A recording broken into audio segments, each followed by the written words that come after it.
We're here with another episode of Before You Buy. As usual, it's me, Jake Baldino, and today we're talking about Lawbreakers. It's a competitive first-person shooter from Cliff Bleszinski, that guy who brought us the original Gears of War trilogy. Remember him? This is a game that's been honestly laughed at by many as being kind of like a generic Overwatch ripoff. I see that everywhere. Yet another shooter with forgettable characters in a sea of others, right? Let me break it down a little bit, because the game looks generic on the outside, but once you dig in, there's a little bit more. Well, the answer isn't really so cut and dry. Lawbreakers is a team-based shooter focused on lots of objective-based modes and stuff. You pick a character and go out there and do your thing. The one thing that's immediately different about Lawbreakers, though, is how it's skill-based and intensely competitive. There's some okay-ish tutorial offerings, but the game doesn't really make any attempt to be easy to pick up and play or be very accessible. It knows exactly the audience it's going for, and it feels pretty comfortable doing that, and I gotta give them props for that. I'm surprised but happy to say the game feels like a mix of Unreal with its relentless speed and craziness and high amounts of skill and a splash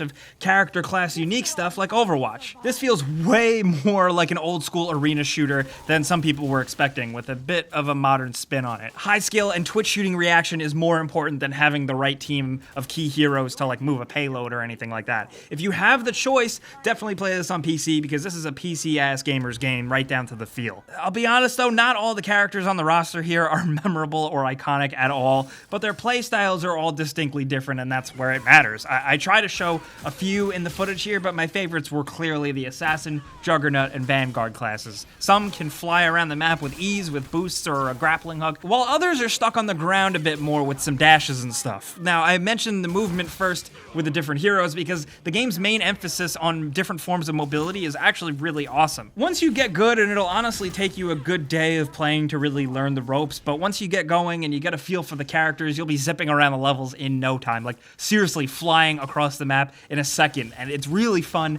and impressive, especially in conjunction with one of the main hooks, or even gimmick, but I don't want to use that word here. There are spots on the map that are essentially zero gravity bubbles that all players can float and fly around in. Certain powers with different movesets can get around these with more ease, but the moments of like flying in the air are messy and stupid and honestly kind of fun. You can even control your momentum by blind firing behind you by pressing the control key, which feels a little different. If you have something like a rocket launcher, it'll propel you even faster. All this hurtling around gravity orbs and within these zero-G areas make for firefights where you can even kick people in the face and flying out of the bubble and out of bounds. It gets even more thrilling when you have a propulsor character who can, while falling out of bounds, fly up and out of it and save themselves almost like in a tense Super Smash Bros. Match. I really did not expect feeling like that. It's an element that's just different enough to make things feel somewhat fresh, because the look, vibe, and atmosphere of the game doesn't really feel fresh at all. Menus are nice and clean, and production values are all high quality, but the level design is cleverly laid out, but not very interesting to look at. This isn't exactly a world I would want to ever care about in any way, but it can be argued that really who cares anyway? I just want to kill people. And kill people you definitely will. The main modes are spins on domination, capture the flag, and even kind of football. The spin on capture the flag involves waiting around to charge a battery before scoring, and it makes for some pretty good offense and defense situations. Plus,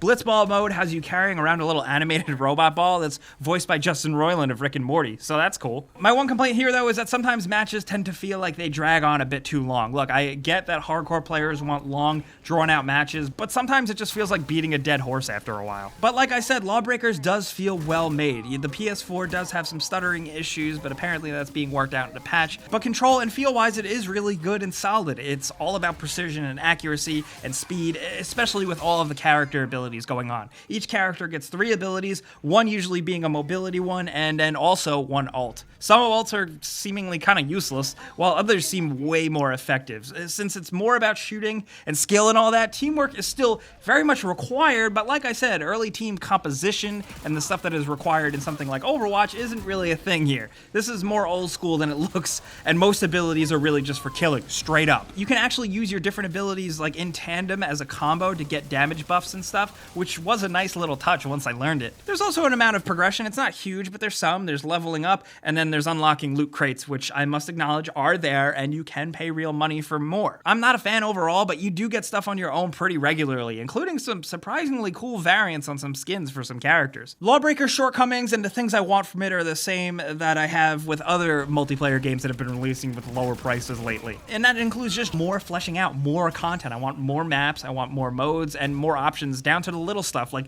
being able to create a private match with friends. They definitely need to add that stuff in to keep the game's longevity going. The meta of it all still has to really figure itself out, but I can't wait to see how this game develops and how a competitive community will go with it. This is the ground floor right now, but what we have, at least to me, is a surprisingly refreshing and fun shooter that takes some skill and practice that really shows its gameplay charms once you get past the generic exterior of it all. I was genuinely surprised. I did not expect much, but I've really been enjoying Lawbreakers. But that's Lawbreakers, and you know how Before You Buy works. I give you some pros, some cons, and some personal opinion, and now I definitely want to hear yours down in the comments, because this game definitely isn't for everyone, and I get people's complaints that it seems like it's just another shooter, but there's something here. If you've tried it, I do want to hear what you think. Maybe you hopped in with the beta. I did a little bit. I have seen much of an improvement here, but let's talk about anything Lawbreakers down in the comments. If you have any questions, I'll be there, but if you got anything more for me, I'll always be on Twitter, Facebook, and Instagram at Jake Baldino as well. But you guys know the deal. Thanks for coming around for these Before You Buys. Clicking the like button helps us out a ton, but if you're new, subscribing is good because we put out videos every single day. But as always,